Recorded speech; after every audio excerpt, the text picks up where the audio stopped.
Saksi kasus pembunuhan Vina dan Eki, Liga Akbar, menyebut sebelum ditemukan tewas, Eki mengaku memiliki masalah dengan Rivaldi alias Ucil. Liga memastikan Rivaldi yang dimaksud adalah salah satu terpidana kasus pembunuhan Vina dan Eki. Liga Akbar menceritakan beberapa hari pasca kematian Eki dan Vina, Ibtu Rudiana, ayah Eki, sempat menghubungi dirinya. Rudiana menanyakan beberapa hal termasuk Eki memiliki masalah dengan siapa. Liga Akbar menyebut Eki pernah menunjukkan sebuah foto berisikan wajah seseorang. Eki menanyakan apakah Liga Akbar kenal orang itu, tetapi Liga tidak mengetahuinya.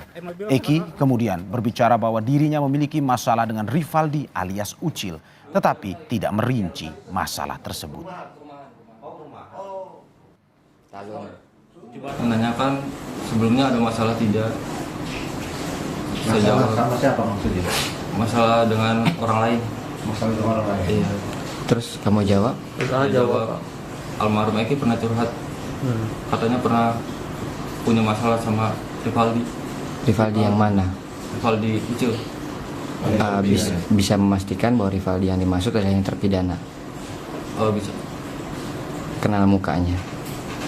Kalau dibilang kenal enggak? Kenal mukanya? Apal muka? Apal muka saja. Karena bertemu Eki yang menunjukkan. Siapa? Almarhum Eki yang menunjukkan. Menunjukkannya kapan itu, Kak? Sebelum kejadian itu ada sebulan. Sebulan. Iya, sebulan. Gimana kalimatnya waktu itu? Waktu itu cuma menanyakan, kenal sama orang ini enggak? Kata saya siapa? Rivaldi aja. Kenapa Ki? Saya ada masalah katanya. Masalah apa? Dia nggak jawab.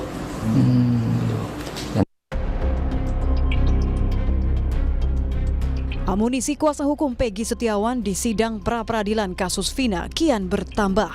Tony RM meyakini jejak digital antara Peggy dan temannya Dede Kurniawan menegaskan bahwa kliennya tak berada di Cirebon saat peristiwa pembunuhan terjadi.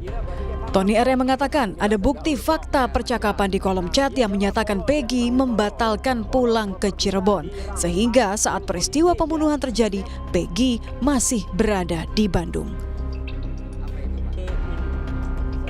Komunikasi antara Dede dengan Peggy Setiawan ya menjelang kejadian dari Juli sampai September memang Peggy Setiawan berada di Bandung dan tidak tahu apa-apa. Jadi dia tidak pulang. Timis kalau hakimnya nggak masuk angin udah. Udah jelas kok.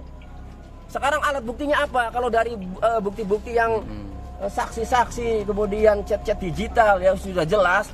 Lalu alat bukti dari penyidik apa? Menetapkan Peggy Setiawan sebagai tersangka. Mantan Kabar Eskrim Komjen Purnawirawan Susno Duaji menyebut sejumlah bukti baru yang diungkap kuasa hukum bisa menguntungkan Peggy. Apalagi salah satu saksi, Liga Akbar, telah mencabut BAP dan menyebut bahwa ia tak mengenali Peggy. Susno menilai bukti percakapan Peggy dengan temannya Dede di media sosial bisa digunakan untuk membuktikan Peggy tak bersalah. Ini kan berarti kan meringankan Peggy ya, ditambah lagi dengan kesaksian yang lain, karena kesaksian yang lain mengatakan Peggy tidak ada di sana, tidak ikut dalam perbuatan itu, mereka tidak kenal Peggy, padahal ini tindak pidana yang dilakukan bersama-sama. Ya bagaimana kalau kenal saja tidak, dia berada di situ tidak, dibuktikan bahwa alibinya Peggy pada saat kejadian berada di Bandung, berapa setelah kejadian juga di Bandung, sebelum kejadian juga di Bandung, ya sudah terbebas dia. Sidang pra-peradilan Peggy Setiawan akan dimulai 24 Juni 2024. Polda Jawa Barat pun menyebut akan menyiapkan tim khusus untuk menghadapi pra-peradilan di tengah pengajuan berkas perkara ke pengadilan. Tim Liputan, Kompas TV.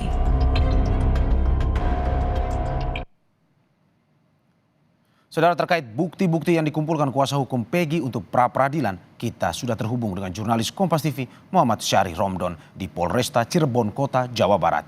Selamat malam Syari.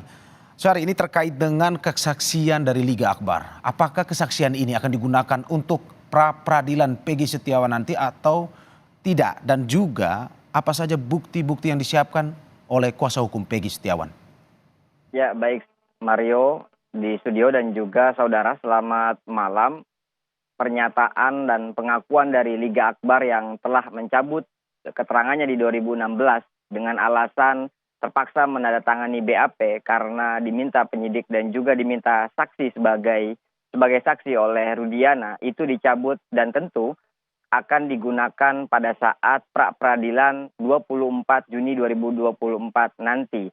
Bahkan kuasa hukum Liga Akbar, Bana, memastikan kliennya siap dan kliennya juga akan mengungkapkan kebenaran dan fakta yang selama ini tertutupi di 2016 yang mengakibatkan sampai saat ini belum juga tuntas penanganan pembunuhan Vina dan juga Eki.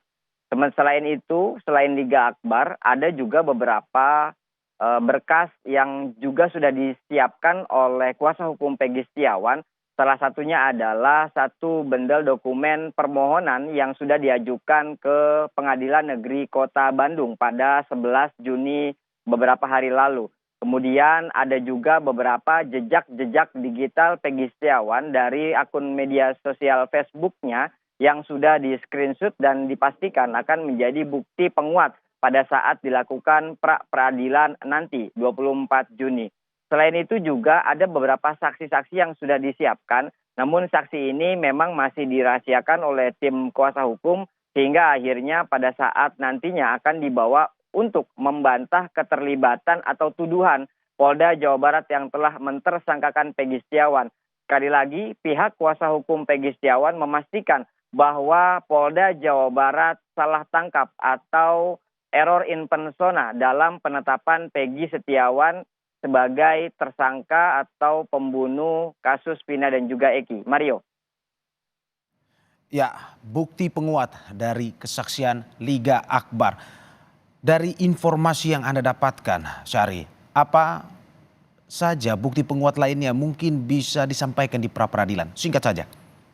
Tentu ada banyak bukti dan juga saksi yang akan disampaikan. Secara garis besar, bukti tersebut akan menjadi fakta yang tak terbantahkan karena bukti yang sudah ada di tahun 2016 lalu tidak berubah sampai saat ini.